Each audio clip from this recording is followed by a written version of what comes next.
Welcome, everyone. So, what we've read in Beauvoir so far has been at a very general level, talking about man and woman in general, talking about the way that we as a society tend to view women in general. Now, it makes sense to start out with the general point, but of course, if Beauvoir or anyone else just made general claims like that without trying to illustrate them with examples, then we'd say maybe they're right, maybe they're not. So, what we get now in this section on myths is exactly that: the content which illustrates or shows, which backs up Beauvoir's general claim, which is that Western societies, Europe and America, treat women as what she calls the other. That is, we acknowledge that women, just like men, are free, are rational, and are individuals. So they're defined by their own choices, not by some, abstract other thing. But, so this is what it means to make someone the other, as I said. You acknowledge that a group of people is fully human, completely free, individuals that can do whatever they want. And then you go, well, but, and then you start producing exceptions basically to the general rule. So you say women or black people or Jewish people. Those are Beauvoir's three main examples of groups that have been made the other. You admit that they're just like us, whoever the us is. I mean, I guess it'd be white Christian guys, more or less. Okay. And then you go, well, except in this case, then they're not quite as free. And you go, well, they're perfectly rational, except in this case, they're not quite as rational, right? Now, once more, if she said that without any backup, you shouldn't believe or disbelieve it because there's been no proof given. So what we're doing now is we're trying to give some of the content and proof. Now, here's the thing. These sections are sort of tricky. So Beauvoir lists off a bunch of things. It goes really fast. She'll name ancient Greek myths. She'll name check contemporary French writers. She will talk about famous theologians, Christian theologians like St. Thomas and St. Augustine. She'll talk about other philosophers like Nietzsche, who's about 100 years before her, right? And it can be really rapid fire. So if you get lost in the details, hey, I did too my first time. What I'm trying to say here is the point of the details is this. She's trying to say you can look almost anywhere in Western culture. And if the topic is women, certain themes come up again and again and again. Now, there will always be certain things that don't reproduce those themes. But she's curious why, if you look at ancient Greece, France, the US, all these different things, certain similar themes are said about women, and they all point the same way. They all paint this unflattering picture of women, which is that they're human, but all that stuff I said before. They're free, but a little bit less free because their bodies control them. They're rational, but a little bit less rational because they're too emotional and they're not as good at math. These are the sort of themes that pop up again and again and again. So, the details can be overwhelming here, but her point is this. If you look at what we say about women in general, I'm making up numbers here, but something like 9 out of 10 things that we see in our culture about women all point in the same direction. And if you try to find analogs or comparable things about men, you don't really see the same patterns coming up.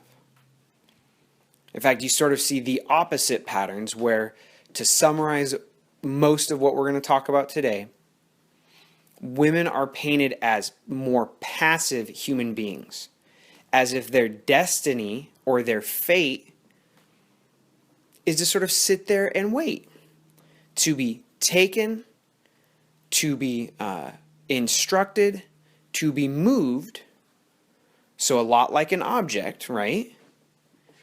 And that men, when they're talked about as sort of how do they relate to this, they're the taker. They're the one who gives the directions or instructions. They're the one who does the moving of the object. So the basic theme is that human beings are and should be free. Ethics for Beauvoir is preserving and enhancing your own freedom and preserving and enhancing the freedom of others.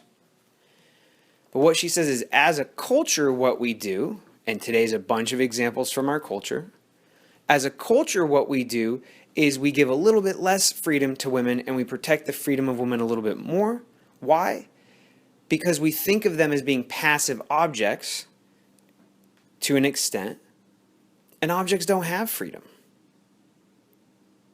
right? So if you treat someone like an object, or as if they're half object and half person, half free and half unfree, of course you're not going to do a whole lot of work to protect and enhance their freedom. Now, I sometimes get students with these examples, and they say the following, which is a totally valid, legitimate objection. They'll say, we don't live in ancient Greece anymore. And even Beauvoir's examples from when she wrote this, which was right after World War II, you could say, yeah, a lot has changed in the 70 years since World War II. Fair enough. So the first question out of the gate that I'm going to ask you is just to come up with your own examples. So this section is called myths, but it's not just myths in the sense of, you know, the ancient Greek stories about their gods, those sort of myths, right? Like Zeus coming down from the mountain and all that. Why she calls them myths is she thinks that they're basically stereotypes in our culture about women and men. But like myths, we sort of take them as saying something about how we should live. So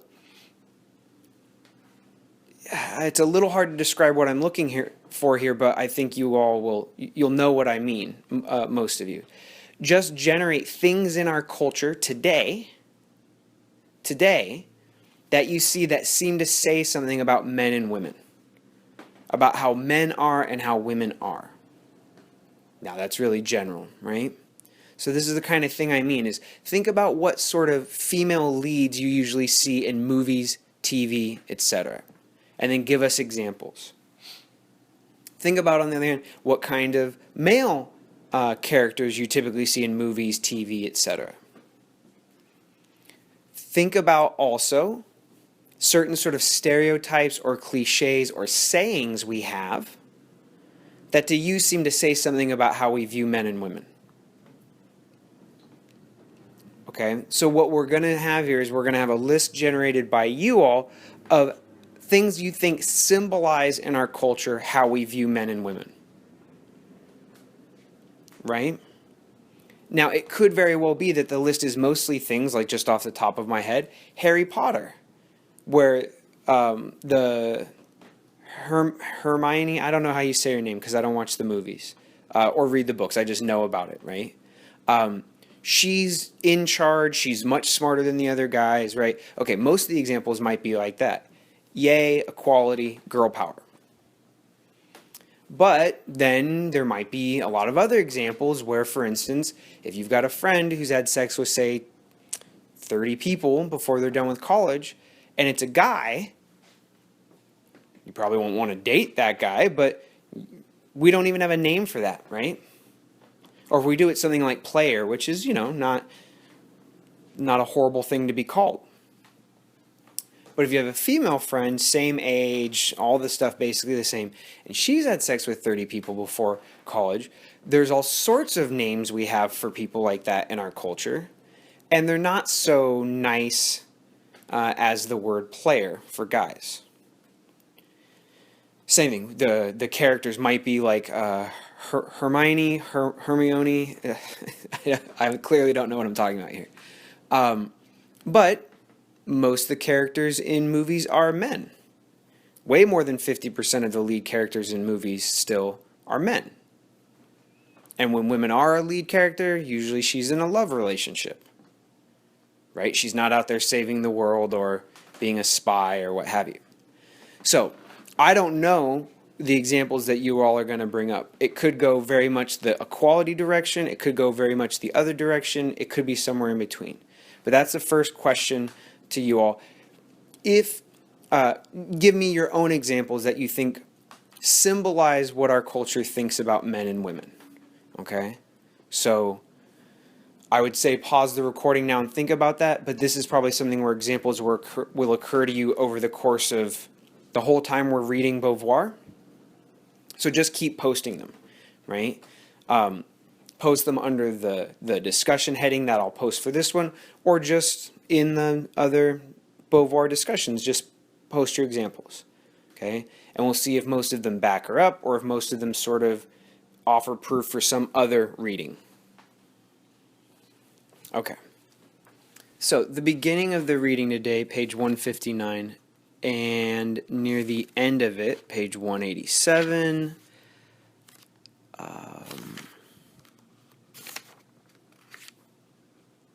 and page 180, show why Beauvoir thinks this happens.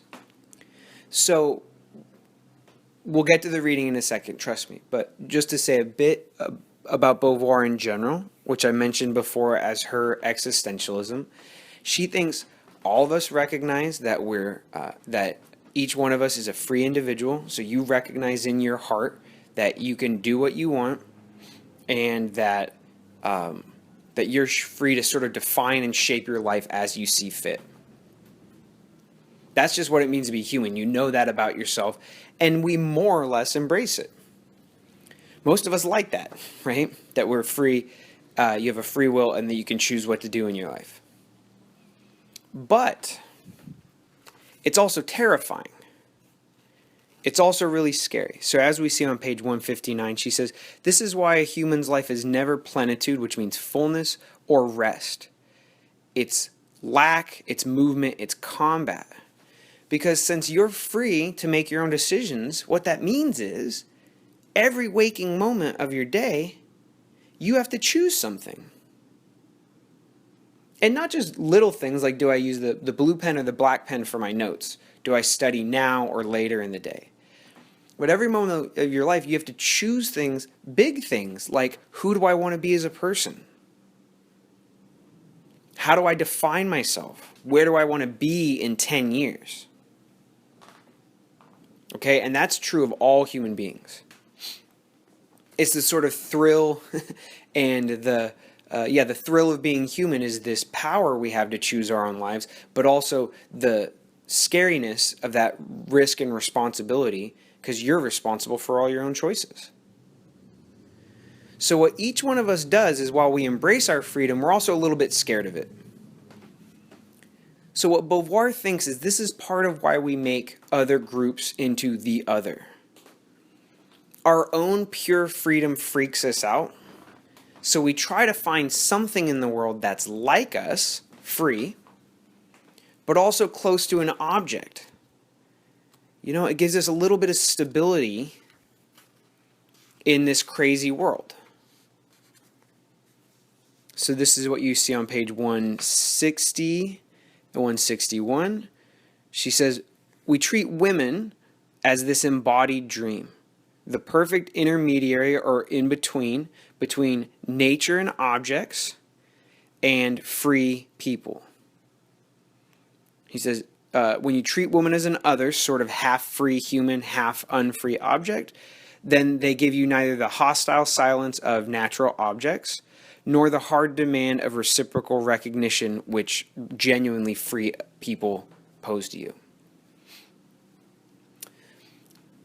Now, exactly why this satisfies men, why it makes them a little bit less scared of their own freedom is very complicated.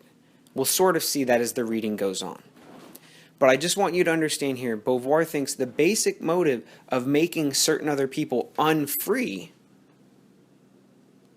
isn't really an economic motive. I think a lot of people think, well, we had women in the household doing all the work and we pay women less and we don't let them be CEOs and all this sort of stuff. Because guys want that stuff, right? They want the high-paying job. They don't want the unpaid labor in the house. And Beauvoir goes, well, it's a little widespread to be explained just by trying to get some more money. Plus, then that doesn't say anything specific about women because everybody wants money and power, right? So what she thinks is basically human beings are a little bit scared of their own freedom. It's a little bit too much responsibility. Okay, that everything's down to you and your choices is a little scary. So because each individual person, man or woman, is scared of their own freedom, it's sort of psychologically soothing to sort of project onto other people that they're free, but they're not responsible fully for every decision. We sort of look at other people and say, they're the people who don't have to choose at every moment. They're the ones who don't have this incredible burden that I have. Like I said, why that psychologically works for us is pretty complicated. The general point I want you to have here, though, is that deep down we all know that women are fully human. We all know that blacks are fully human. We all know that Jewish people are fully human. But our own fear of our own freedom means that we start sort of looking for excuses to call other people unfree. Now, why do women seem to catch that in every culture? So even in, say, Jewish cultures, women are treated this way, she thinks. Even in Black America, women are treated this way, she thinks. It's because sex is such a weird thing. Okay? Most people are straight. Not everyone, but most people are straight, which means you want to have sex with the person of the opposite gender. Okay? So since men, like any human being, are scared of their own freedom, when they have sex with women, sex being such a weird thing makes people really think about deep topics like freedom. I know that's probably not what you thought people were thinking about when they're having sex. But sex is so intense and so strange. It's about the only time most people are completely naked. And it's the only time most people are naked with anybody else around. That's part of the strangeness right there. So let's put it this way. Sex reveals what it means to be a human being about as forcefully as any other thing human beings do. Okay? So in that moment where men have sex with women and women have sex with men, what it means to be a human is sort of in your face. You're vulnerable, but so are other people. It's enjoyable, but it's sort of embarrassing or stressful at the same time. It needs somebody else, and yet, it's the whole human drama compressed in I was going to say a few minutes, but however long it takes, the whole human drama compressed there. So that's why it always falls on women, is that in the sexual act, which is usually one man and one woman, but not always, and that's what our culture talks about most, is sex and love between a man and a woman, then all that scary stuff about your vulnerability and the risk of freedom and that you need other people but you never really know what's going on in their head, all that is unavoidable in the sexual act. That's part of why we read about sex today. And so, since men have sex with women, most men have sex with women, it's women on whom they project these things. It's women who they try to make into the other. And that's why you see it in all these different cultures, because, hey, all cultures have sex. All cultures have freedom. And all cultures are scared of their freedom in a way that the sexual act just sort of crystallizes or captures or embodies in a very intense way. So, a lot of the myths today have to do with sexuality, and that's why. Okay? So, since everything I've said so far has been sort of context and setup, we'll actually stop the recording here, and then we'll start launching into examples. Once more, not to repeat the point too much, but each one of these is supposed to show the general concept of the other. which means that women are said to be free but not fully free.